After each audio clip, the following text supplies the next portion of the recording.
I could drop you, bro. Yeah, I got a shot and I ain't stopping, no. That's how I know that I'm unstoppable.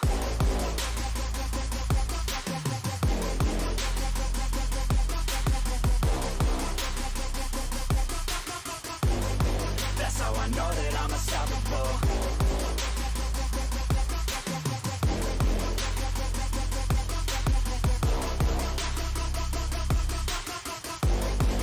Yeah, let's go. I don't care what they all say. That's right. I'ma do this thing my way. Let's go. Been grinding hard on it all day. Okay. We work hard, then we all play. Yeah. I'm addicted to the grind, man. That's right. So I refuse to waste time, man.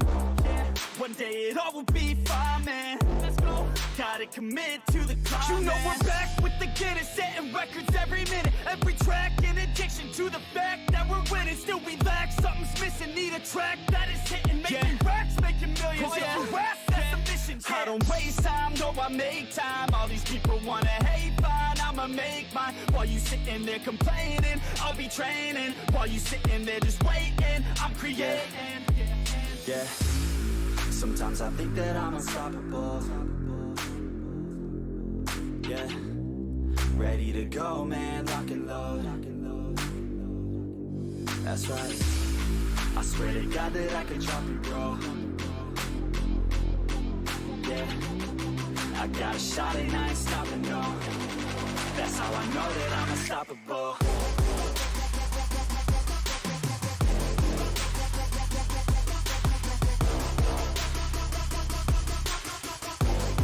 That's how I know that I'm unstoppable.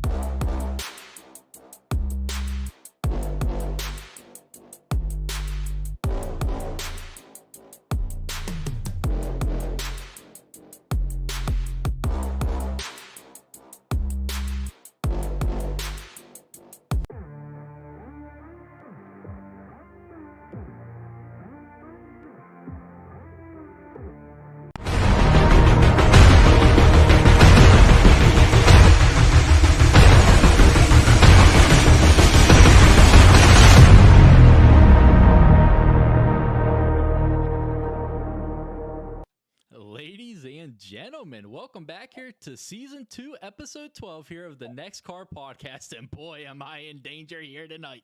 We are joined with Peyton Tullock. What's going on, buddy?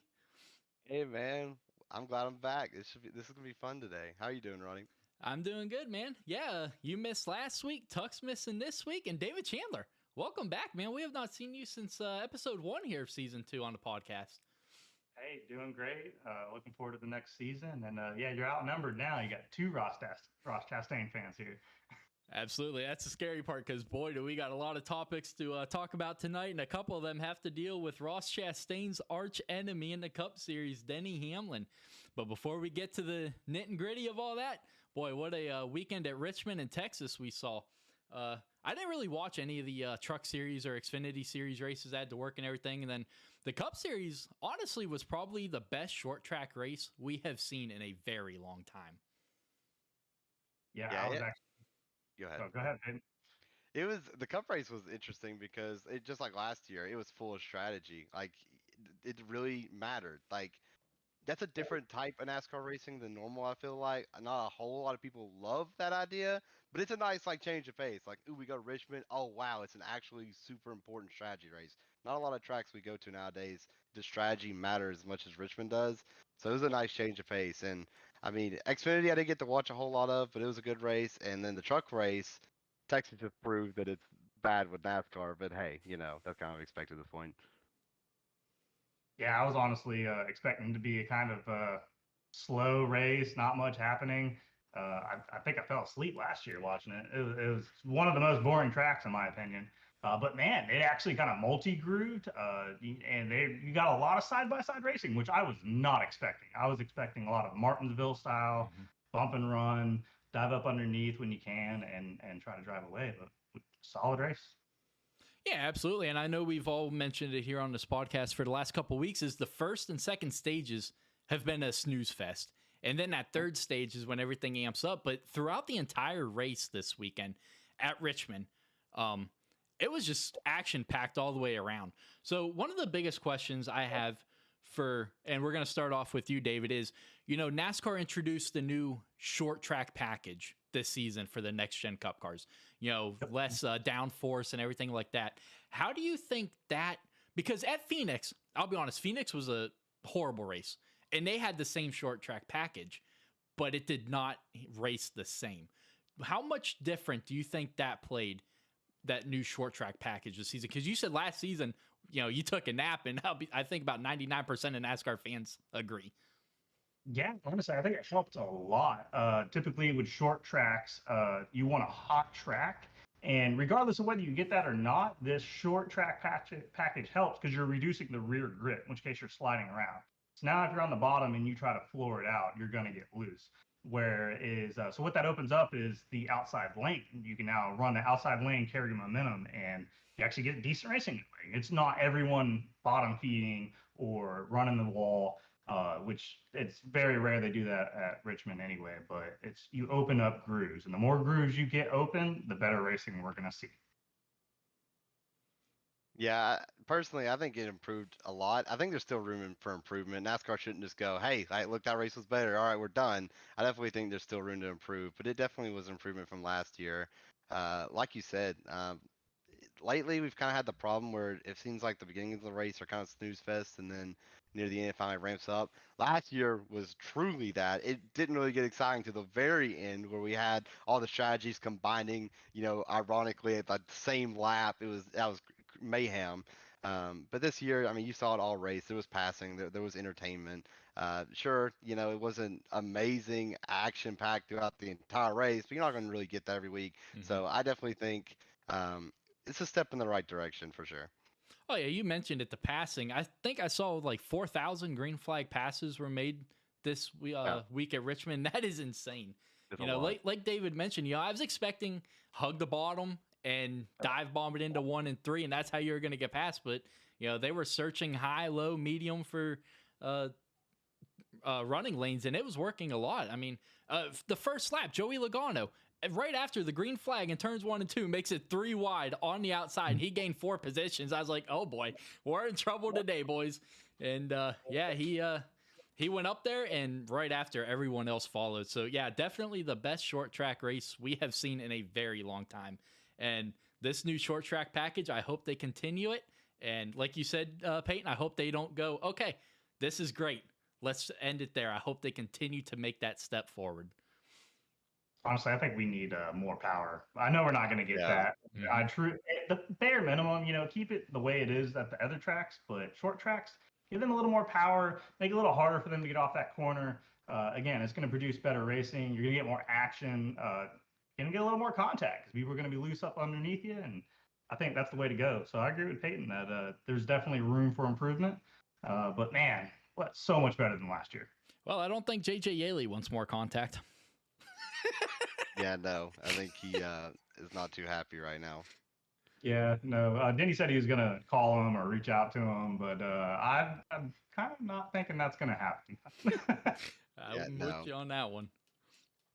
But you would think Denny would be a little bit more nice. That's an old teammate back in the day. Like, man, that's kind of messed up. You'd also think with the comments that Hamlin's been making on his podcast about how the garage doesn't have respect for each other, and then there goes Denny on lap 13. Sorry, JJ. Yep, you got one from Denny calling out for respect constantly, and ends up being one of the first ones to take someone out. And now we're just waiting on Kyle Busch to do the same thing. I don't know, man. Kyle Busch is a changed man this year, and I'm loving it, dude. I was never a big Kyle Busch fan. Absolutely hated Kyle Busch for the longest time. But last season and this season have just he's turned a 180, and I am loving it. in my opinion, he's the Tom Brady of NASCAR. All right, he's definitely a lot Either- more likable than Tom Brady. Yeah, I don't know about that. No, I kind of think Kyle Busch is you kind of have a 50-50 split with him. Either you like him or you don't. And that's kind of exactly how Tom Brady was. But one thing you had to admit was they were both good. Oh, absolutely. I Sure. will never take anything away from either one. They were absolutely talented in their retrospective sports, but Kyle Busch for the longest time he was going about it the wrong way. But he's definitely turned a leaf, and it's great to see. I think going to RCR definitely turned some things around for him, and his family really has turned some things for him too. Oh yeah, I Yep. think he's in a much better spot in his life now. I mean, you see his brother just retired, his son's going through the ranks now. Like, I just think Kyle Busch is a man himself has like matured a whole lot in just a short period of time. I know he's an older dude, but you can see the changes of Kyle Busch for this last calendar year or so. Props to the dude. Like the same boat as you, Ronnie. I used to absolutely hate him. And you asked me my least favorite drivers in NASCAR for years. I'd tell you Denny Hamlin, Joey Logano, Kyle Busch. I can't put Kyle Busch on that list anymore. I like Kyle Busch. I don't love the dude, but I respect him. I like him to an extent now, and I can respect the dude. So shout out to Kyle Busch for improving every week. I'm kind of curious. Sorry, not to keep us on the subject too much longer. How much do you guys think that his growth has come from his brother Kurt being out of NASCAR? A lot. I think a lot. Yep. But going back to the whole, you mentioned in the maturity, that's something a lot of drivers, they have to do. And that's going to lead us kind of into our next subject here, or topic rather. But you had Kevin Harvick back in the day. You had Tony Stewart. They were out there, beating and banging on each other. And you mentioned at the maturity level. Well, Kyle Busch seemed to mature a little later than some of the others. But Ross Chastain, and this is going to lead us into our next topic here, is do you see him kind of going down that same path? He's caused his issues. You got the Hamlin incident, all that, everything from last year. Everything was his fault. And then at Richmond, Christopher Bell made some very interesting comments. He got on the inside of Christopher Bell. Christopher Bell, didn't make the deep dive into the corner, which ultimately left Byron up into the outside wall. But, Christopher Bell in his post-race came out and said, Chastain's the wrecking ball of NASCAR. Do you agree with Chris? And try not to be as biased, because I know, being Chastain fans, but do you agree? And do you think Chastain will eventually, some point, hit that maturity switch? Me personally, absolutely. I mean, I know when I say this, there's gonna be guys like, you're a load of crap, blah blah blah. But just look at Ross this last year. Like before he got into the one car, the dude never really drove any fast cars in Cup. The 42 was very mediocre at best. He finally gets in the one car, so we finally start seeing him up front, and he had his run-ins. Ross made mistakes after mistakes, and we saw it. It's a weird thing to say, but it's almost kind of like a weird rookie year for Ross. It's his first time he's actually in real equipment and up there racing, and you saw those mistakes he was making. And, while he still makes those mistakes, I think Ross just in the last year has improved a lot in that. He's backed off. I mean, sure, this year they're blaming him on crap, but if you look into it, Ross isn't just, dumping guys and making stupid mistakes anymore. Sure, his aggressiveness gets the best of him at times, but I already see improvement in Ross, and I think he'll continue to improve each and every week. And, yeah, I definitely see Ross having the same kind of career path as Kyle and Kevin, where he just cleans it up more and more each year. Yep. Ross is the young Joey Logano of today. He's very aggressive, but I do believe that he kind of just doesn't care. I'm a big Ross fan, but I definitely think he doesn't care. In the old days, you showed up to the track, you made your money, and that's how you fed your family. He's not feeding his family off that, but what he's definitely doing is he's fulfilling a dream. This isn't something that was lined up for him like some of these drivers. He had to crawl his way to the top. And I think because of that, he's going to be a little more aggressive. He's going to fight a little bit more. I do think he's growing personally, but at the same time, they say it all the time. That's your job. Your job, regardless if you have to push it 3 wide, go get us a top 5. Go get us a win. If you're not doing that, you're not going to have sponsors. You're not going to have a ride very long.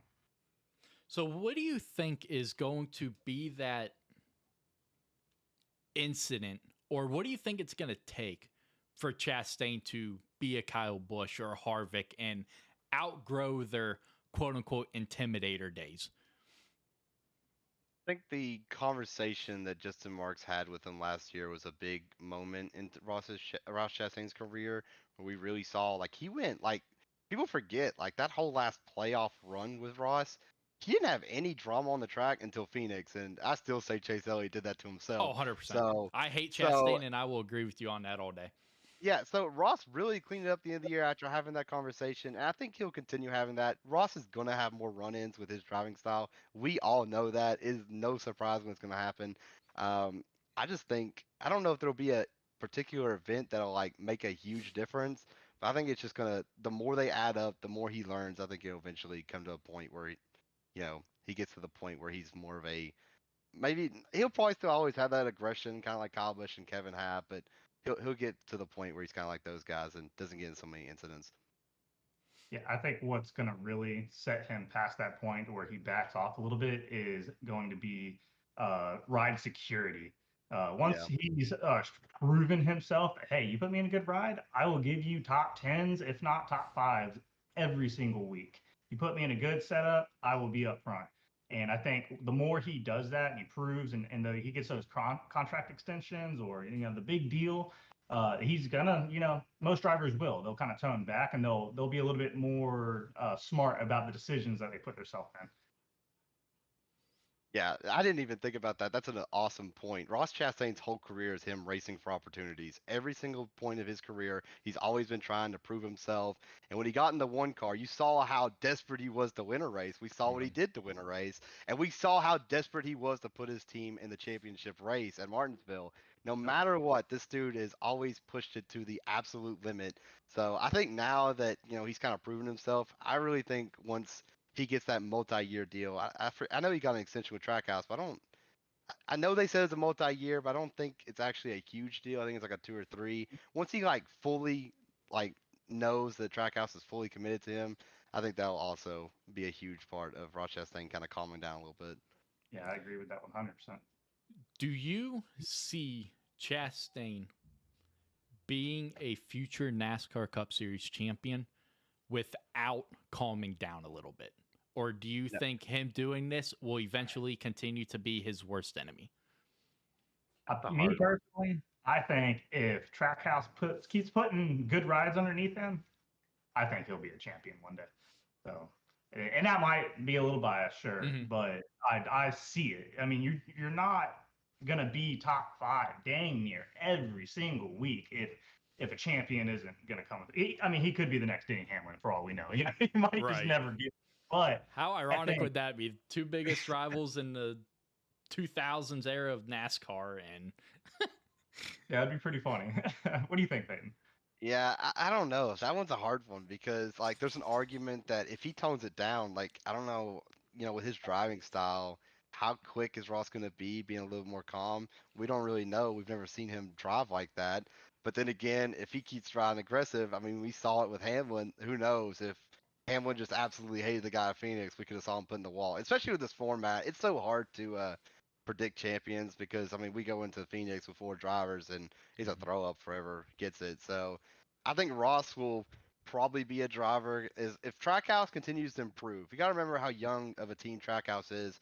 Like last year at Richmond, Trackhouse could not make the adjustments for either car. They were terrible. That's why I had no faith in them this week. And they actually maintained track position. I was impressed. So if they can continue improving on stuff like that and continue putting out fast cars, I think Ross will constantly be, a top 8 driver, at least in NASCAR. He'll make the round of 8. He'll have shots at Phoenix. Will he win a championship? I mean, I hope, but that's a hard one to predict. But I definitely think he'll be a driver we see make the Final Four probably multiple times in his career and have a good shot. Yeah, I kind of agree with you on the making bad adjustment side of things. We've actually seen that multiple times this year alone, where it seems like he will either qualify up front or in the middle, and he'll make progress that first stage. And then, man, they go in for adjustments. Yep, straight to the back. Man, you go to the mid pack. Stage 3 rolls around, make more adjustments. Falls even further back. I mean, and then somehow the guy manages to just drive through the entire field. But I agree with you. Literally through him. Yeah, literally, yeah. Hard to see, man. But heading back to Richmond, I want to talk about Stewart-Haas Racing real quick. their cars this year have not been great. Obviously, Harvick has taken a mid-tier team and has put them in the top 5 in points right now. But Richmond seemed to kind of be a really great race for them. All 3 of their cars in the top 15, or I'm sorry, 3 of their cars in the top 15, all 4 in the top 20, with Priest in 17th or 18th. I don't remember which. What do you think it's going to take? I know this seems to be a recurring podcast question, but do you think that with this short track package that that NASCAR has just used, do you think that this is going to become the playhouse for Stewart-Haas? I mean, we saw at Phoenix, that was Harvick's playground, which it always has been. You know, his entire career, he's always been fantastic at Phoenix. But now you're starting to see Almirola getting up there. He was in the top 15. In Atlanta, he was leading until he decided to run 87 laps on the same set of tires. But do you think that Stewart-Haas is finally starting to get on that right path? Maybe. I mean, I'm a Stewart-Haas fan. Everybody knows how much of a Ross Chastain fan I am, and Briscoe's a close 2 for me. But I grew up as a Tony Stewart fan, so I always love that team. They're my number 2 team in the garage, and I always cheer for their success. But you might call me a hater, but no. I mean, I don't think one race is enough to prove that Stewart-Haas is back in any way, shape, or form. All year has been rough for them. Kevin Harvick has been carrying that team. I mean, that dude's back. I don't know how he hasn't broken it at this point. It has been rough for Stewart-Haas. As a Briscoe fan, it's been rough to see races him literally run 30th on speed when we know. I mean, he almost made the championship 4 last year. That's crazy to think about right now with how they're running. Yes, Richmond, they improved, but I expected them to improve. Like, I know I mentioned Priest in my comment in the YouTube video when here last week, so I wanted to throw him out there, being a short track dude. I expected them to run good, and they ran better, but they're still, like, all 3 of those cars are, like, stuck in the mid-20s, so I'm honestly really worried about them. They're going to lose Harvick after this year. They might lose Almirola. Like, I think a big change is going to come to Stewart-Haas. I honestly, bold prediction, randomly thrown out there, I think they downgrade after this year. I think they sell a charter and have to kind of back up and punt and figure out what they're going to do to get back up there with the Penske's and Hendricks in NASCAR, because they're not there right now. Here's my big question real quick. Go ahead. Jenson Button just came out today and announced that he would love to go full-time racing in the NASCAR Cup Series. Formula One champion. He just ran COTA for Rick Ware Racing, but the car was prepared by Stewart-Haas. Do you see Jenson Button taking over that 4 car? No? They just can't. Like, think about Stewart-Haas right now. Think of the driver lineup they have. If they lose, they're going to lose Harvick, and if they lose Almirola, the 2 drivers they have in the stable right now are a young Trace Pisco developing, and Ryan Preece, who hasn't had that much experience in NASCAR. They can't not feel a veteran in that other car. The only way they're going to improve that team is putting some guys in there that can help. With Harvick leaving, that's a huge hole. And if you put a bunch of guys who have little experience in Cup and expect them to succeed, it's just not going to happen. But who's available? Yeah, that's the question though. Who is available? Unless you get like a Matt Crafton, which obviously he's not going to leave the Truck Series. He went to the Cup and it didn't work. But unless you go backwards, I mean, what are you going to do? I mean, the only other option they have is to pull up Haley Deegan and just pray to God she works out, because honestly, it's not been working out too great for her. She just makes bad decisions. Yeah, they're gonna have to pray that a nice vet comes open. I mean, hey, maybe they throw a Hail Mary with Matty D. I mean, he's sitting down in Cup or Truck. He has Cup experience. He was a Ford guy. I mean, I could see him maybe get an opportunity, but they need somebody with a good bit of experience to come in and fill that Harvick role. Maybe if they get lucky, maybe they stay a 4-car team and Almirola stays. Then you could talk about, well, there you go. There's your vet of the team. Then maybe they take a Hail Mary on Jenson Button or whatever, but I don't know. We'll see. Stewart-Haas is in a weird situation. Heck, I could see them just accepting Cole Custer and bringing him back up next year. Who knows with them? I mean, what if their plan is to bring in a seasoned road course racer, and you got 2 newer drivers on the team? What if they're trying to mold them after that model? They see that we're adding more road courses to the schedule. I mean, maybe they know something we don't, and that's kind of their go-to. I'm not saying that's what's going to happen, but it is an option. You bring in someone like that. You got someone to put it to Tyler Reddick, and who knows? Maybe that's how you win championships. You start winning road courses.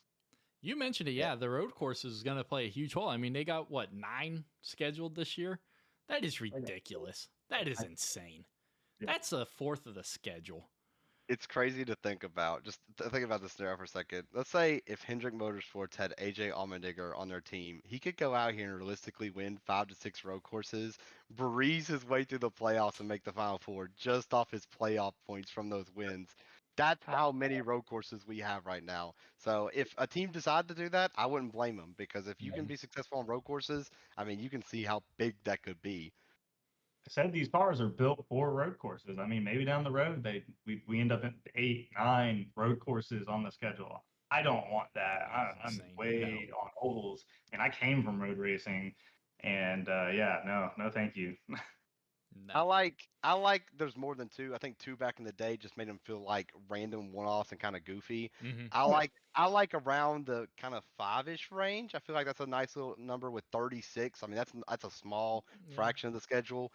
The whole 8 or 9, that Nah. seems a little much. Like you might could convince me 6 max, but yeah, we're getting kind of high right now. I'm Especially not gonna when lie. you're going to downtown Chicago and creating a course. Yeah, yeah. That I don't know if you guys have messed with out in iRacing. That course is absolutely insane. I have not bought that track, and I will not buy it. Yeah, it is confusing. I was like struggling to know which way I'm supposed to turn. It is bad. Like it You're is. supposed to use the street signs. I have no idea how they're gonna pass, and I have no idea how that's gonna go. You're It's not gonna going be, to. Whoever's starting yeah. on that front row is going to win. Track Unless limit. they have pit road problems, they're winning. Yeah, probably. You're probably correct. But with that fresh air, especially if somebody knows what they're doing, yeah, they're probably gone. So with the talk about adding road courses, how would y'all feel if they added 2 more dirt races on the season? Oh God. This is a topic I came up at work, so I would figured like I'd ask that. y'all. I would like that if they go to an actual dirt. Yeah. Hello? So Hey, like yeah, If they go storm. to an So- actual dirt track. If they Yes. don't make Bristol into a dirt track, if they go to like Port Royal or I-77 or something like that, go to an actual. There are so many dirt tracks around the U.S. that they could pick, and instead they pick Bristol. Not talking down on Bristol, but Bristol is not a dirt track. If they want to do it, go to a real dirt track. Yeah, I'm going to the race this weekend with VIP passes. Thanks for NASCAR for the opportunity, but and I'm super excited about it. However, it still pains me going to these dirt races and knowing like how good of a track Bristol is in NASCAR. Like the standard Bristol is like, I would say, I might be a little biased. I think it's one of the top tracks in NASCAR, period. And the fact we're taking one of those away for a dirt race really hurts.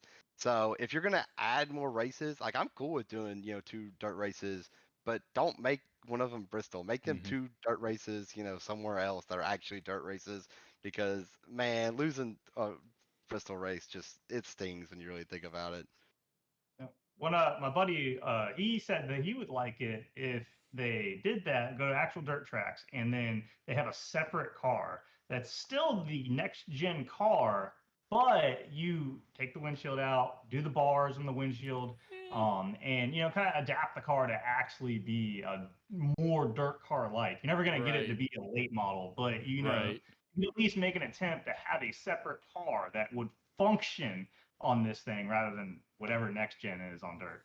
I don't know about that. That'd be like if F1 would like go to a short track and add like fenders to their car or something. Like that just seems kind of, I don't know. It seems too far from what NASCAR is. I understand the whole, make them more like dirt cars, but Well, that's the if root you- of NASCAR. if you change too much of the car, it doesn't feel like a NASCAR anymore, in my opinion. It feels like some random one-off race. So I don't know. I see both sides on that. Yep, I understand. Big what if question. Sure. Yeah. I don't hate the idea though of taking out the windshield if they could find a way to make it safety. I know that that's the whole reason they don't want to do it right now is they're super worried about the safety. Because they they're did not something like going that- to a real dirt track that can pack the Yeah. actual track. Exactly. So I mean, I bet money this weekend we probably still have problems on that first lap of dirt kicking up and everything. So like How I many know laps is the feature? 150? I should know it, but I don't off the top of my head. So many for a dirt track.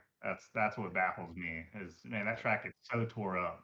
The good news is in past years, 250. Sorry, 250. in the past years though, the good news for them is before they would run those heat races the same day. They would use the track all Mhm. day and then run that race. This year they're doing everything Friday and Saturday. Yep. So Sunday when we get to that track is going to be full. It's just going to be sitting there for 24 hours with absolutely nothing. So that's the good advantage they have. They have all the time in the world to make sure it's good.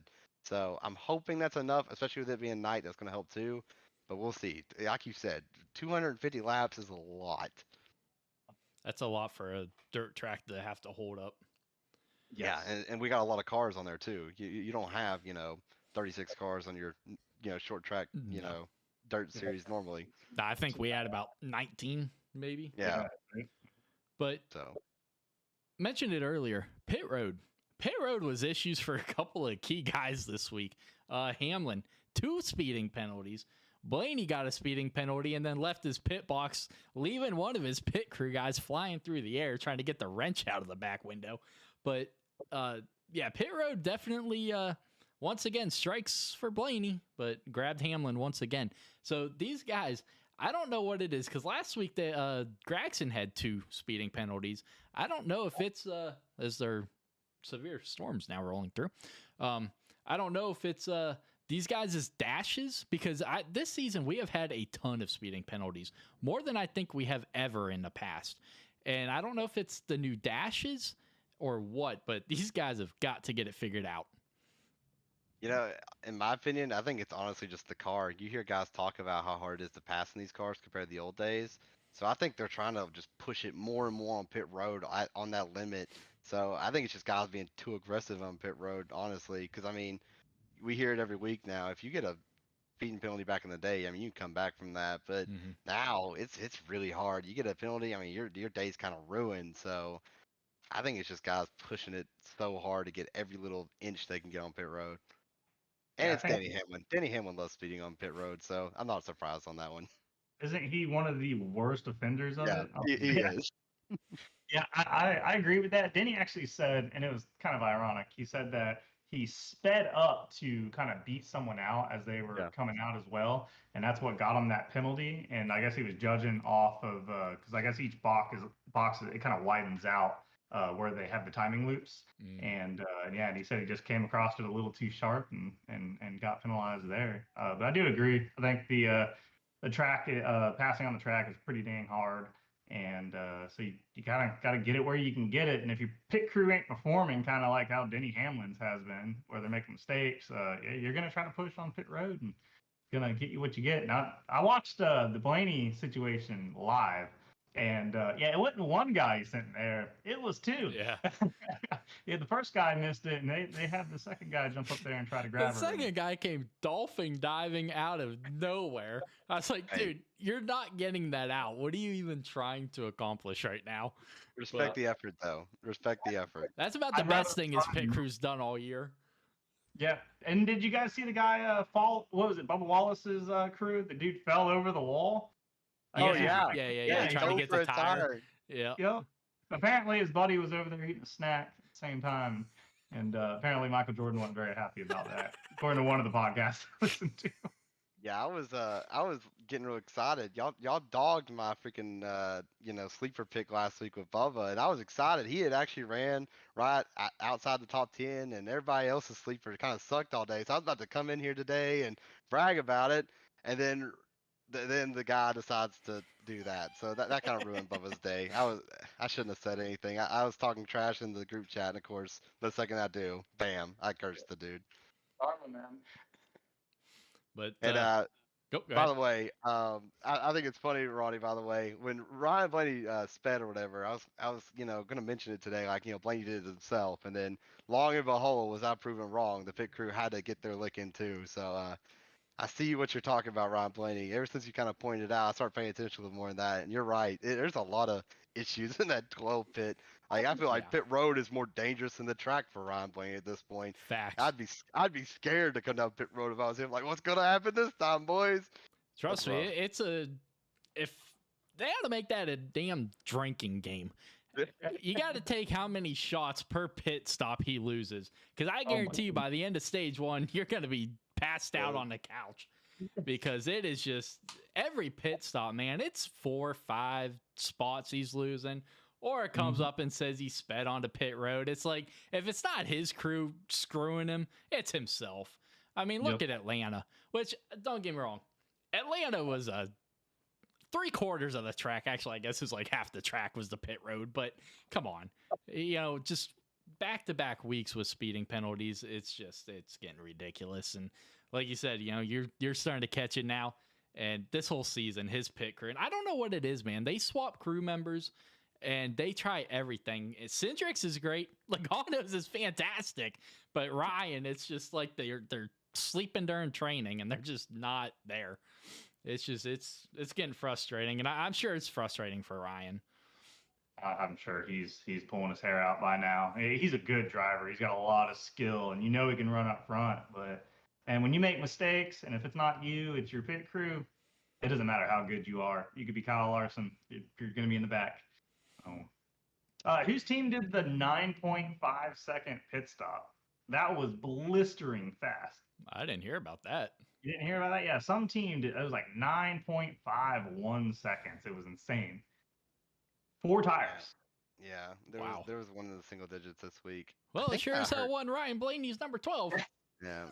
It wasn't Ross either. Yeah.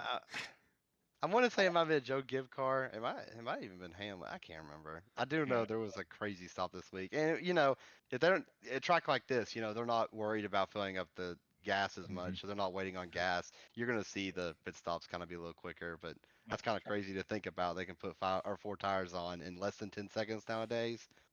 That's quick. But staying with they're going to be like F1. Yeah, with the 2-second stop. Yeah.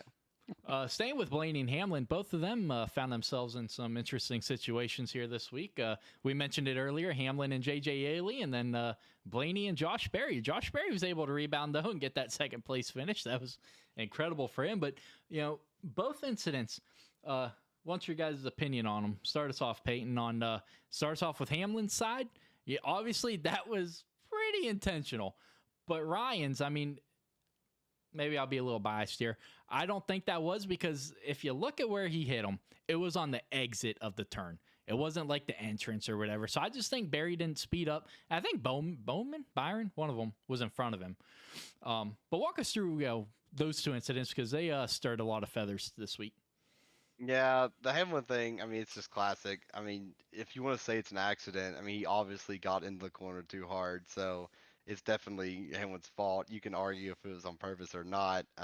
He took out a back marker on like lap 30 something or whatever. That's rough for a guy that's supposed to be a future Hall of Famer. But hey, the Blaney incident, I was kind of quick to be like, dang, Blaney, what? I mean, you just took Barry out like that? Like, what the heck? But you start looking at it and going back. I mean, anytime something like that happens, the driver who hits the other driver's got to take some of the blame. Mm-hmm. But I do agree with the fact that Barry, I don't think did himself any favors. Like, I think Blaney got a better run off the corner, and Barry kind of didn't. I think Blaney just wasn't expecting Barry to be that slow off. And I just, Barry doesn't have that much experience in these cars still. So, yeah, I mean, I'd still put it on Blaney, but I don't give the whole thing on him. It's kind of like a probably 65-35 split for him. Like, I could definitely see how it's kind of a racing kind of thing. So, a big difference between what Blaney did and what Hamlin did, though.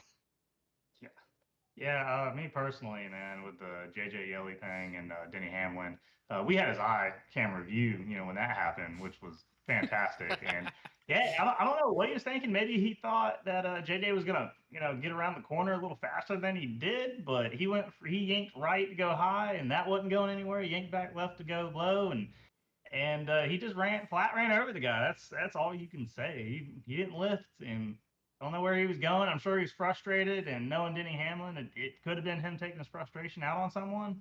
But man, poor JJ. That stings for him. Well, I know JJ got into him out of turn 2. I don't know if JJ knew they were 3 wide, and he got up into Hamlin right before that happened. So, yeah, like you said, don't know if it was. Sorry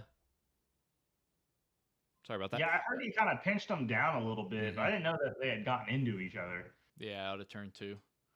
Yeah, when you watch the the clip. Hamlin's trying to go middle, which is already Mhm. bold enough. But I don't think anybody's really expecting that. And he got squeezed a little bit. I mean, it was like light contact. It wasn't anything crazy, but Hamlin backed out. He was actually like, give him credit on that. He was smart. He like backed out of a situation that if he doesn't back out of, probably ends bad. But I Well, don't it know. did for Yaley anyway, so. Yeah, exactly. So I'm glad it did take out Chandler Smith. I mean, I want to throw a little shout out to him. I mean, he won his first ever Xfinity race after a tough loss at Vegas. And then, he gets in his first ever Cup start, and then he finishes top 20. That's impressive. So I'm glad it didn't take out him, because that'd have been a kind of a bummer if he'd have got wadded up in Hamlin's crap. But yeah, I mean, for a dude that talks about so much about respecting everything, I still think it's wild that he would go out there and bam. I mean, lap 30 something. I mean, he took out a back marker after he made a mistake. It was his own fault that he was back there. So, I Yeah, I don't think know. that was after his first speeding penalty. Yeah, it was. That's why he was back there in the first place. So, I don't get it. He's taking, I mean, he makes a mistake and takes it out on someone else. Whatever. That's Hamlin for you. Yeah, it's Denny. There ain't really much you could do about it. He's that type of, he's a passionate person. That's the best way to put it. When things go wrong for him, well, gosh darn it, something's going to go wrong for someone else too. He ain't going to be in that party alone. Kind of like he did to Chastain. Yeah, just like he did at Chastain at Phoenix. He said he was dropping back. Well, Chastain was going with him. Yep. But I'm with you on Josh Berry. I thought that was really cool. I heard that he had some conversations and maybe some, if you want to call it tutoring or some insight from Jeff Gordon. And that could have possibly helped. I know he ran middle of the field most of the day and then made his way forward due to pitch strategy, I believe it was. And I mean, hey, people could say what they say and be like, oh, well, he ran middle of the pack most of the day, so it was just all on the crew chief. But he finished up there. If it wasn't meant to be, he would have fell back. So it'd been full Truex. Absolutely. And someone else that benefited from that, that's going to be our next topic, actually, was Josh Berry and Michael McDowell, man, taking full advantage of that pit strategy. McDowell coming back with another top 10. That team, I mean, you look at not just the Cup side of that team, but you look at trucks. I mean, that 38 truck is on absolute rails this season. I think they got, 2 wins? Front Row Motorsports in the Truck Series. And, ever since he won that 500, this team has turned it around drastically. I'm not saying they're anywhere, up there close to like Colleague or anything like that, because they're still not a top tier team. Obviously, they're not exactly a mid tier team yet, but that team is really stepping it up here of late. Yeah, that whole thing for Barry and them, like, I love Josh Berry. He's a Tennessee driver, and there's not a lot of them, so I support him and all. But they definitely got a little bit lucky there with that caution coming out. But, like we talked about, track position is so important, and they all kind of held it. I mean, Barry was able to hold on to second, a little bit of help with Truex, but, and McDowell and even Todd Gilliland, I mean, they both held on pretty well. I mean, so, that team, we've talked about in the past. I know they're a nice little argument we have in the group chat sometimes, comparing them to JTG Dory Racing. But that team, I feel like they're having a nice little comeback here. I mean, like you said, Michael McDowell has just been, I've never been a huge Michael McDowell fan. He's just kind of meh on my list, but he's really helped that team improve, especially like on the road course program. And now you're starting to see it at normal oval tracks. Like, that team is definitely on the rise, and and all people talk about it. They're trying. It seems like they're trying to get Zane Smith. Like, they're trying to convince him to come over to Cup next year. I think that's kind of the thing they're trying to do. If they're able to steal Zane Smith from the other 4 teams and they get him in there and they have him and Michael McDowell next year, that's going to be a team that's going to be really exciting to watch and see what they do. 'Cause that's a lot of talent, and they're a team on the rise. Yeah, absolutely. I'm like you. I'm not a huge McDowell fan. He's one of those good guys of NASCAR. The big reason I'm a big fan of his, I'm not exactly sure why my NASCAR app isn't working, is his religious views. And he does not hold back. He's obviously very religious, and he will come out there and he will let you know. I love his helmets. It's got the cross and everything on the back. And, that's a big reason why I support him like I do. But, like you said, not a huge fan, but hey, it's great to see one of those good guys of NASCAR. Just like Dave Blaney was a good guy of NASCAR, never had the success. Michael McDowell obviously has the 500 to his name, but just not a whole lot to go with it. Hey, but that's don't down talk that. That's still a huge Oh, accomplishment. absolutely. If a that's tiny the list of only win guys. you get in your Eh, career, guess what? Your heck name yeah. is still on that Earl J. Hamlin trophy. I can think of many Hall of Famers, Tony Stewart being one of them, that would love to have their name on it and never did. I So, mean, Earnhardt damn yeah, near didn't get took him that forever. trophy. 20 years it took him. Hmm. Yeah, I can't really say Michael McDowell's been on my radar very much. He's never really stood out to me I'm be honest with you, I'm more of an aggressive driver myself, and that's tend to What? who I tend to. No. No, Never would have guessed. Hey, but Steve. I tend to go towards more aggressive drivers. So Shall he's we not ask? really been on. Shall we ask Steve? Yeah. Like old Steve Bocock, give him a shout out. Big fan. Big fan. But yeah, Michael McDowell. Even though he's not been on my radar, I have been noticing him up front a heck of a lot more often. And yeah, I mean, like to see him do that more often. Absolutely. And then going back to the whole, we just talked about NASCAR and their road courses. I don't know if you guys saw it, but Kyle Busch came out with a very interesting comment this week. He said that there's absolutely no need for NASCAR to go to the Indy Roval. They need to go back to the oval instead. And if the fans aren't showing up and supporting that oval, then NASCAR needs to get rid of Indy. How do you guys feel on this? Because I absolutely love it. They need to go back to the oval. The Roval is trash. The only reason you win that Roval is you make it through turn one. That's it. If you make it through turn one, you're golden. I agree. I mean, you saw it last year with Ross. I mean, there's a reason why he freaking just skipped the quarter, because it's mayhem. He predicted there was going to be a wreck, and there was. So, I agree. I mean, I like back when we weren't doing as many road courses and they implemented, like they brought in the Indy road course. Mhm. We didn't have so many road courses we were going to, and I liked trying new tracks. I still do. I like NASCAR, trying new things, but this was a miss. I don't think the Indy road course is that great. I mean, heck, the track broke. That was kind of crazy. That was what, the first so- year they went there? Yeah, The curving all like, came up? yeah, exactly. So, I mean, the only thing good from the Indy road course is AJ got that win as an open card. That was kind of crazy to see, but and Briscoe taking out Hamlin, that was awesome to see. But yeah, I think they got to go back to the oval. I think what makes the oval look bad is how massive that track is and how many seats they got. You are never going to ever have a NASCAR event ever go back there No. again and get anywhere close to full. Like, that's never going to happen. That's not realistic. So I think NASCAR has to have like a number they're like realistically expecting when they go back to it for it to be successful. And if they're realistic with it, then I think it can be successful. But if they're expecting them to go back and it be full, like that's just not going to happen. Now, there is a solution to that. Last year they showed a big turnout for the Indy Roval, and that was a big due to the Indy race that they held side by side with it. So, what would y'all think if they ran the Indy ran the road course and then we ran the Roval? That might fill out a little bit more seats, get a little more people in there, and kind of introduce them to the oval side of racing versus just road course back to back.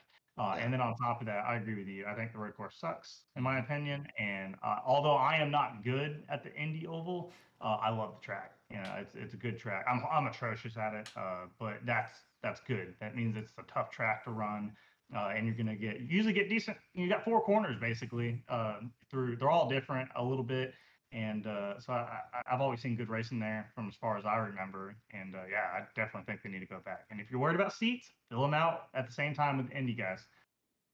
Yeah, that track's so huge in motorsports. I think if NASCAR truly wants it to be successful, take advantage of, kind of reaching a deal with Indy and trying to run like multiple races or a couple races back to back there. I think that's the best bet for NASCAR. If they want numbers at that track and to be successful and be all over TV with it and everything, take advantage of how important that track is and use other sports or motorsports to broadcast your race. It's not always a terrible thing if NASCAR has to get a little bit of help from some other people. Well, it all starts with Roger Penske. I mean, he owns the track, so Exactly. yeah, I He would should love be- to he see him should be go back to screaming the for it. oval. Yeah, I'd love to see him go back to it. It's one of them nostalgic motorsports tracks. That's the biggest day in motorsports. You got Formula One. at Monaco. Then you've got, Indy at Indianapolis, and then the Coke 600, I believe, is what NASCAR runs on that day. So that is the biggest day in motorsports. And, for them to be able to go back to the oval would be awesome. And yeah, not a fan of the oval, wasn't a fan back when they were talking about it, implementing that, and not a fan of it now. How crazy. I saw this idea like a year ago and I didn't really think about it, just came back to mind. How crazy, like how bad of an idea or how good of an idea do you think it'd be if NASCAR tried to be a warm-up event and go to Indy with the Indy cars and be like a warm-up event to the Indy 500 instead of, running the 600 at Charlotte? What if like the day before we run the NASCAR race and then the next day they run the Indy 500? You think that would be a good idea for NASCAR, or do you think NASCAR should still just kind of do their own thing that day? No, I think NASCAR needs to do their own thing for one thing and one thing only, because that is Memorial Day weekend, and you cannot take it away from Charlotte. Charlotte does one hell of a job for Memorial Day, and obviously I'm biased by it, but that you can't. That's like when they took Daytona away from July 4th. Yep. It's not the same feeling. And if any other track revenue ever tried to do a Memorial Day weekend, it ain't the same. Yeah. That is a tradition of NASCAR. It's a tradition for us military, and it would not be the same. If you're a NASCAR fan and have never went to the 600, I highly recommend. That is on my bucket list. It is such a crazy experience with Memorial Day, how they do everything, and they go all out. So I fully agree with that. Mad respect to how they handle that day. Absolutely. That is one day I think I sit there and cry every day. Or not every day, but during that whole pre-race ceremony. And then, they stop the cars at the halfway point, and I swear every time a tear rolls down my cheek. It means a lot, and they just can't take it away. Yeah, I agree with you. I think you have the same result that you got with Daytona and 4th of July, like you said. And you're just, I don't even think that you'd have the same show up. No. It's another thing they don't want to do is almost act like NASCAR is a lesser series to Indy. I feel like that would be not the best thing, especially going into like a TV deal. I don't know. I wouldn't be for it. I think stay at Charlotte, run that, bring Daytona back for 4th of July, and keep it where it is. But somehow make it work where you can team up with Indy on a different day, bring them to Indy, and then you could run them same. I think same day was cool.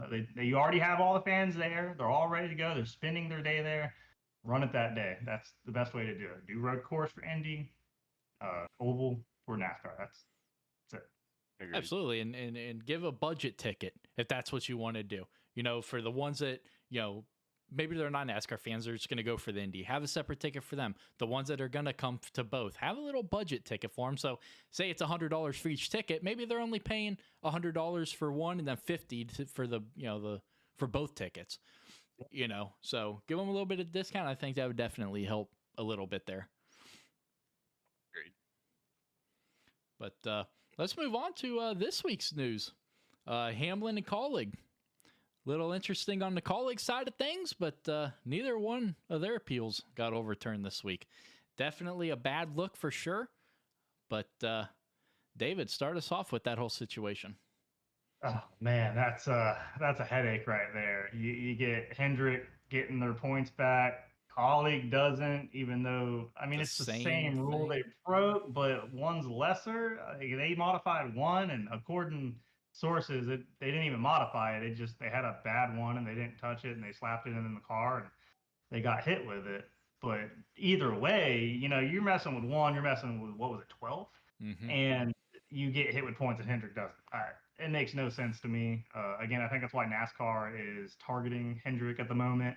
And the Denny Hamlin thing, like you said, Peyton, he kind of goes and shows his rear end right before he's up for an appeal, which makes absolutely no sense, aggravated or not.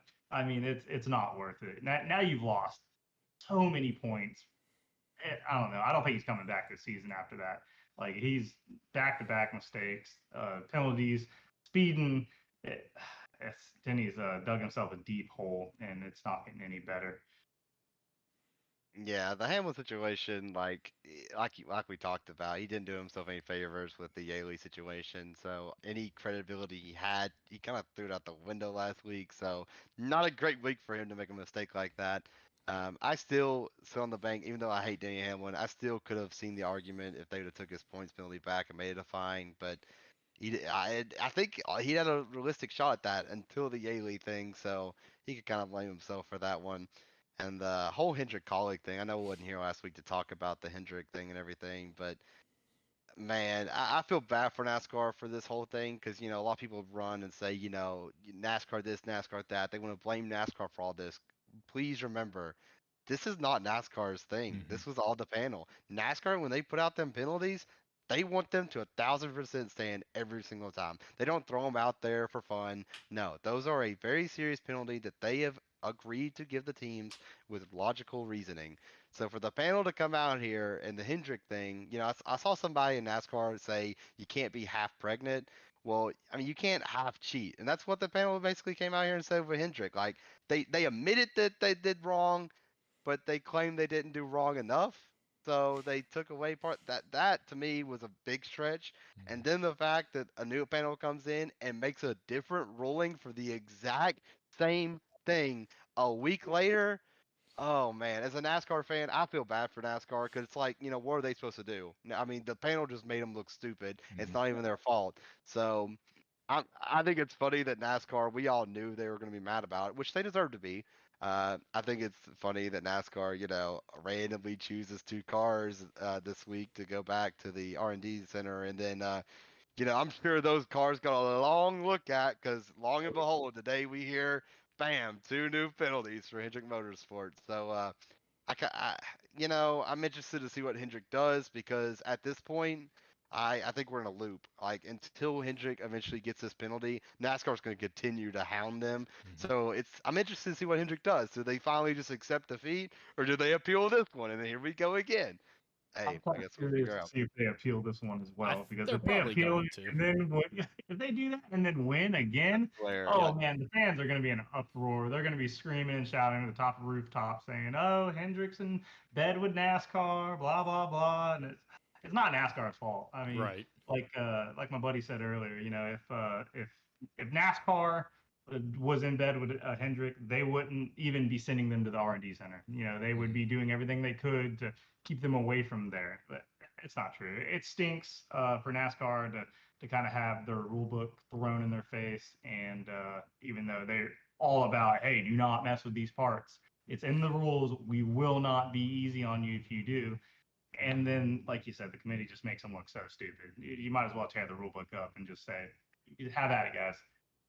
Hey, give NASCAR credit though. I mean, they quickly realized they were losing power in their sport, and they went in today, before I think the ruling came out, Mm-hmm. and instantly put in the rules like, okay, from now on, the panels can't take away the points. If we put Can't a do what they points want. penalty, they have a range they can do. They can only take away so much. They took away power from the panel, and some fans, like I saw Hamlin mad about that. There's gonna be people mad about it. I respect NASCAR. This is NASCAR's thing. This is their sport. They have to have power. I don't care who you cheer for. NASCAR is, the ruler of this little sport. They are, we got to follow their rules. And if you're trying to take away their power, things are going to get crazy. So NASCAR needed their power back, and that's what they did. So I highly respect NASCAR for what they did today. I think NASCAR needs to take the whole power back and get rid of this panel. I feel like NASCAR's say should be the final say. Whether you agree with it or not, I think that, yeah, absolutely, appeal it. 100%. That is all in your rights to appeal it. But there is no reason that an outside agency should be able to overrule NASCAR. Bare Yeah. minimum, make the board Bigger. drivers. I don't know if that Yeah. would work, because I mean, you definitely could have Mhm. biased people because, oh, I drove for this team, I don't want to do something like that, or I know this person, they're friends. But regardless, find a way to make it a part of NASCAR and not an outside source that really doesn't know much about it, clearly, because you had two different committees, two different results for the exact same thing. Clearly, that they don't know what they're Who looking makes at. up the committee? Like who They who sits on end that up board? chosen. Yeah, it's like So it's kind random of like people jury at duty. motorsports. Yeah, kind of. don't know And what what a fool is, but like and the big problem I have with it is the fact it's 3 people. Like you understand how small of a 3? committee that is? It's 3 people that sit down and make I was this at least decision. expecting like 12. No. It's 3 random people. So think about that, okay? I'm sure they come with a majority rules kind of thing. If you have one guy of your 3 that is a bias to Hendrick, bam, like now you only need one more person. So Yep. it's so easy to have bias in a small group like that. So not only does NASCAR need to work on that, like argue for that, but we need more than 3 people making these massive calls. I mean, that Hendrick call that they made a week ago, like that affects the entire season. And we have 3 random dudes from who knows where making this massive call. I think that is absolutely insane. Let's go apply for it. The Hey, NASCAR let's go. All 3 NEXXTCAR of us. committee board. race again. Jesus Yeah, you Christ. mentioned it, Peyton. Hendrick getting hit once again this week with another quote unquote random inspection, as NASCAR is saying it. But, they're kind of like Hamlin. It was intentional. Oh, yeah. Like you said, the committee made them look bad, and they're going to come out and they fined them $75,000 for an unspecified greenhouse modification, whatever that means. Yeah. Absolutely no clue. So they hit them with that, and then their crew chiefs got suspended for 2 races. So that is interesting. They're fill-in crew chiefs. So now they're going to the 3rd bench. Like, this is where Brian Hoyer for the Cleveland Browns 3rd-string quarterback comes in. Like, they're on to their 3rd guy now for the 24 and the 48. So this is getting real interesting here. The good news for them is NASCAR gave them the week. Like the intern crew chiefs get to crew chief this week. So Hendrick has, a little over a week to figure out who the heck's going to crew chief these cars for, 2 more races. Here comes Chase Elliott on crutches with hey, his broken leg. Maybe, who knows? But yeah, the argument I do want to throw out here as a Ross fan, because I want to point this out. Like, it brings up the argument again. Like, fans complained back in the day when the winner would, win a race, and then we'd learn, after a long time, like, oh, hey, he failed post race. So NASCAR now has a system that they want to announce a winner that day. Well, if the 48 and the 24 both got hit with this random, penalty today, and we know Hendrick makes all these cars equal. I mean, we saw it at the Louvers. I'm willing to bet all the money I have that the 9 car and the 5 car who finished 1st and 2nd did the exact same thing. It's something they couldn't see at the track. So this brings back the argument. I got to bring it up as a Ross Chastain fan. He finished 3rd. Should have the 9 and 5 car got expected to, and Ross been headed to win? Hey, I just want to bring it up. I'm gonna win's a win, right? Exactly. The funny thing is what I heard was, so they're not having to send their crew chiefs home to this week. They do it next week. Right. But next week, I believe their old crew chiefs get to come back. So is it I next think week? so, from what I heard, I think that's the case. When were they suspended? Phoenix. They started they started doing the penalty at Atlanta because they said like they because they were suspended in Phoenix. Right, they were suspended at Phoenix. Yeah, so, they were allowed to race the race. Right. Though. Like they were. It started at Atlanta, Coda. So yeah, they would be back next week. They would be. That's crazy. What the heck? Wow. How convenient. Yeah, how convenient that is. All right, so they're not going to their 3rd string. I'm not sure how they're gonna work that out, but. Yeah, how does that even work? I know Greg Ives is one of them. I can't remember the other interim crew chief that got suspended, but having them not there is still going to suck. But that's who it is. Okay. Yeah, a name I've never heard of in the history of NASCAR. Yeah, I don't know who that is, but I'm sure. They got important roles at Hendrick. They wouldn't have got assigned as the interim crew chiefs if they weren't a big part of the team. But them not being there is not that big of a deal. So yeah, a big whoop for Hendrick. Yeah, they get lucky on that one again. Yeah, good lord. They seem to always find those loopholes. Yeah. Leave it up to Hendrick Motorsports to always get the loophole victory somehow. I still find it funny that Chase Elliott continues to avoid all this drama by being injured. Like, that dude is sitting at home like, y'all solve all this drama before I come back, guys. Like, good lord. But hey. But Bristol, we talked about it. Dirt racing. Well, we're going there this weekend. Last Time to be season, excited. last season we saw a fantastic finish. I know Peyton, you weren't too excited about that finish, but are we in for another fantastic Bristol finish this week? Yeah, I would say so. I mean, it's so wild. This is such a one-off event. I mean, these guys, I mean, still, even though we've done this now twice, this will be the third time. Like, they still don't have that much experience, and they're always changing this car. So I know they're coming with a new package this week. So I'm interested to see how it goes. I'm sure it's going to be wild. I'm sure there'll be surprises. I'm sure there'll be drivers that we usually see run up front, run the back.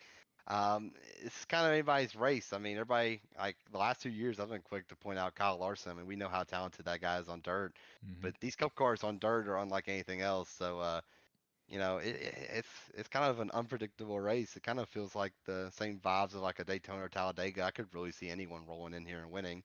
So I'm sure it'll be an interesting week when it's all said and done. Yeah, I'm pretty excited for it. I actually kind of like them getting thrown into a ring that they're not really used to. You got a couple guys are, but like you said, the cup car is just so different than anything you'd actually run on dirt. So you might as well make it a toss up. Anybody could win it. Joey Logano won it. He is Yeah. not a dirt. So, and another big story is we have Davenport joining, Mhm. and apparently he's the god of dirt racing. Yep. So that's going to be super exciting to see what he can do. And I think it's going to be a very interesting race. I think they're learning from their past races, moving it at night. Hopefully, we have some better track prep. And I know they're learning every time they go to this track. And as much as a lot of people don't like it, I kind of hope it stays on the schedule for a little while. Not maybe, or just move it to a different track. But I like the dirt. I like throwing the random. Make it an all-star event though. Take it off the points race, make it all-star. I I'm like the with you. dirt. It's kind of like road courses. I like NASCAR, taking like they're going back to the roots on this one, like Mhm. Ronnie talked about earlier. So I like having 1 or 2 dirt races. I still live and die on the hill though that Bristol shouldn't be one of them. It Facts. pains me as a huge. I mean, this is my hometown track, and it pains me to know what's under the dirt this week. Even when I'm watching this race, I'm gonna be having a blast. But it pains me to look at the track and know under that surface we have better racing that's possible, and we're not taking advantage of it. So yeah, I don't know.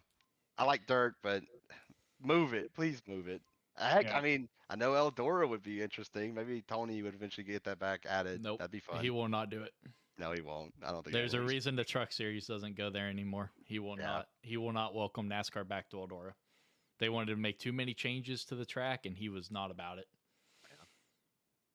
But Well, hey. that stinks because unfortunately I haven't had the chance to run Eldora on iRacing, It's and fun. I hear nothing but amazing Yep. things about it. So I am excited to run it, but if it's that good, I really, really wish they could find a way to bring it there. Yep. Well, Stewart's also not too happy with NASCAR right now, anyway. So we'll see how that turns out. Yeah. But let's go ahead and there's no better time now than to make your picks for this upcoming week at Bristol. David, you're the guest host. Go ahead and start us off with your lock-in pick and then your sleeper pick. Well, I mean, this one's pretty easy. I'm going Kyle Larson. I'm not a huge Kyle Larson fan, but the man knows dirt. And my sleeper is going to be Davenport. He's going to drive this cup car he's never touched all the way to the front, baby. Let's go.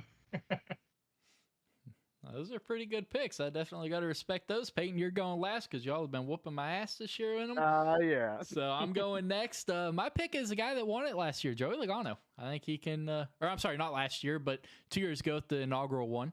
So I think he can possibly find his way back there for 2 out of the last 3 years. And then my sleeper pick, I don't really know if he would be considered a sleeper pick per se. Maybe on dirt track he would be, but I think Blaney, man. He doesn't have a whole lot of dirt experience, but I mean, he's not terrible at them. Sharon Speedway, he wasn't terrible, but like I said, I don't know if he would really qualify as a sleeper pick, but he's going to be my sleeper pick this week. Well, Tuck posted his, so I want to put his out here like he did mine last week.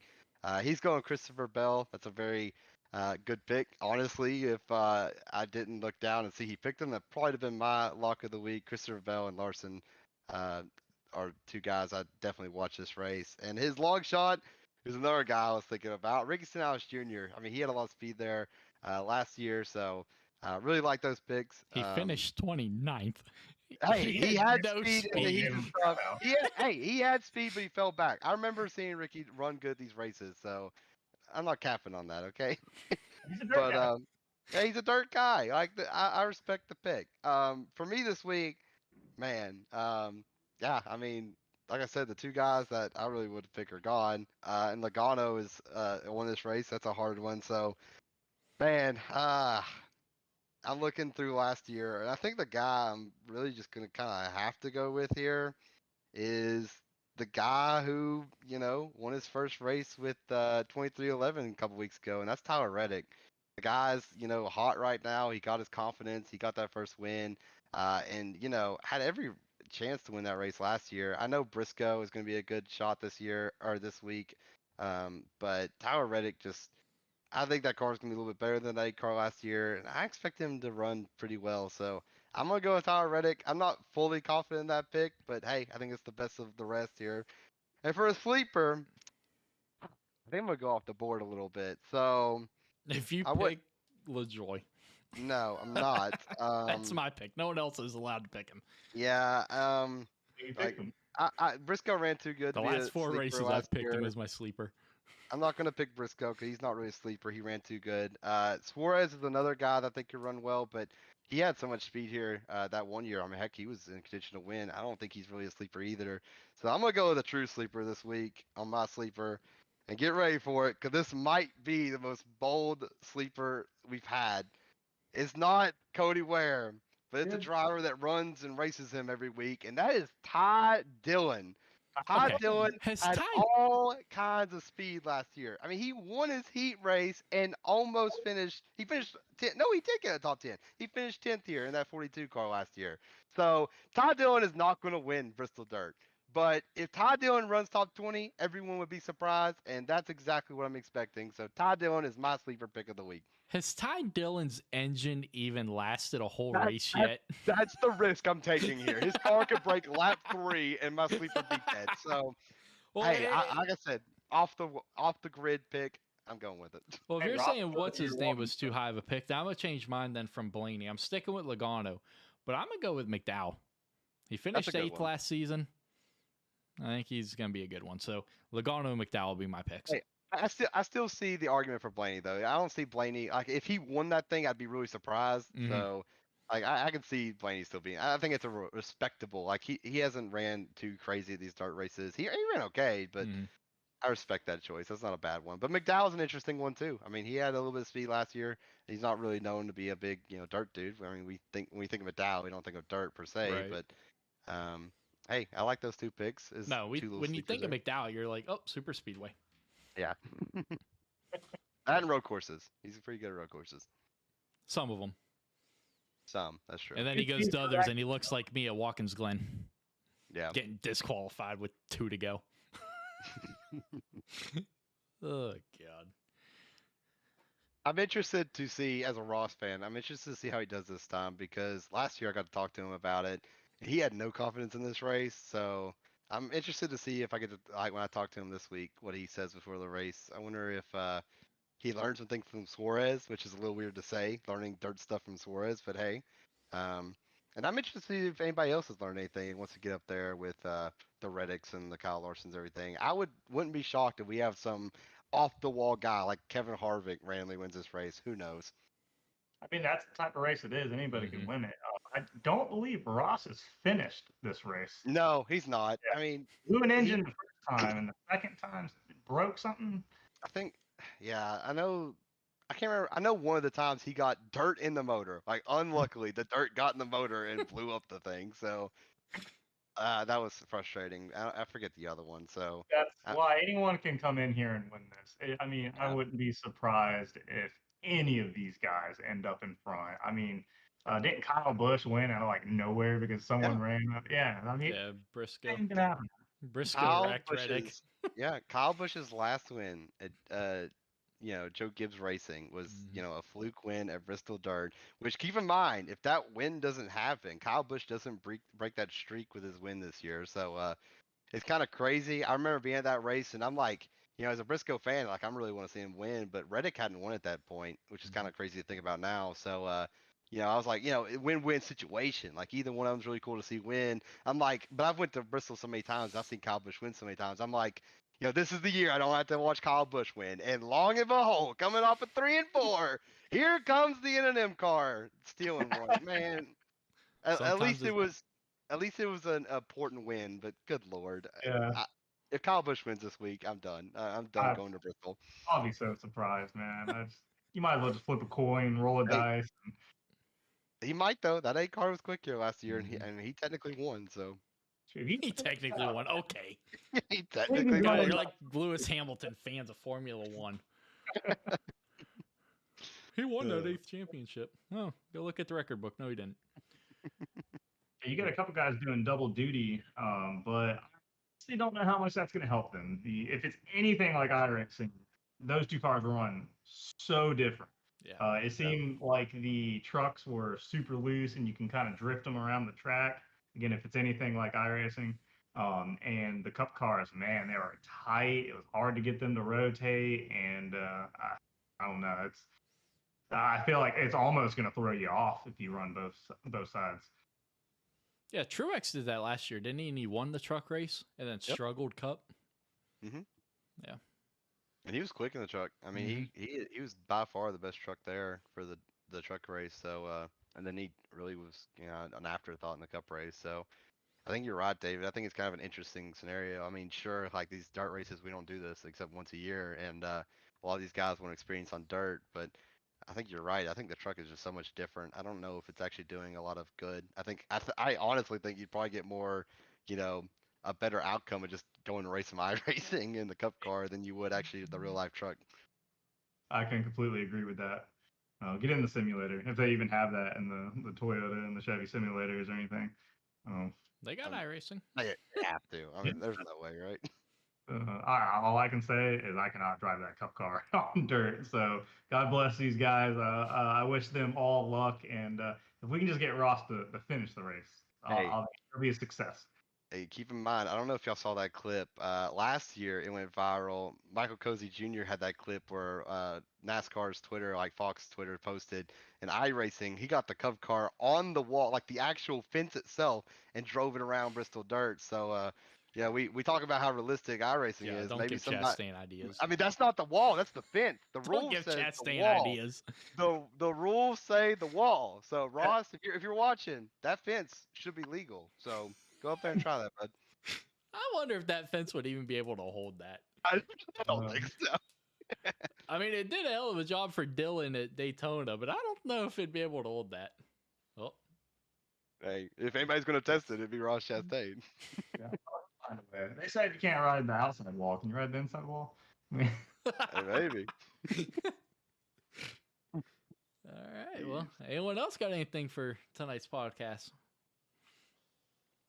Nah, I think I'm just glad to be back. It was an honor to be here. Glad to see David here. You did a great job, man, and it was a blast as always. So we'll see what kind of drama with how crazy NASCAR's been the last couple of weeks. I'm sure something crazy will happen within the next 7 days, and we'll get to talk about it next week. Yeah, I definitely appreciate you guys having me on. It's been an absolute blast. Always a good laugh with y'all. And and I'll improve a little more each time that I'm able to do this with you guys. If you guys ever need an extra hand, let me know. Absolutely. Yep. Like Peyton said, glad to have you here, able to step in here today after finding out that Tuck couldn't do it. So, truly appreciate you. Erickson was able to step in last week for Peyton, and you were able to step in this week for Matt. So that is greatly appreciated that you guys are able to do that. And it's awesome to get you guys that aren't very every week in here. Yeah. What is this? Is this school? Like, what is this? You got to go to the bathroom or what? I got to, for Tuck, my boy Tuck, we got to mention that, Cody Ware's the GOAT. We got to make sure we talk about Cody Ware every podcast. So I'm going to make sure I meet Cody Ware this week, and let's get a good run, Cody. Remember, we talked about that SHR ride. Beware for Ware. He's coming. Okay, he's coming. Remember him. All right, and that is where we are going to end this podcast here tonight. But no, appreciate you being here, David, and Peyton. Once again, it was a good time, buddy. Yep. Absolutely, thanks, Roddy. Absolutely. But that's going to do it here for episode 12 here, season 2's NEXXTCAR podcast. If you guys enjoyed it, make sure you're hitting that like button, hit that subscribe button as David is holding up his brand new garbage can that he bought at walmart.com. So make sure you all check it out. We are not sponsored, but I will catch you guys next week when we do it all over again. Have a good one, everybody.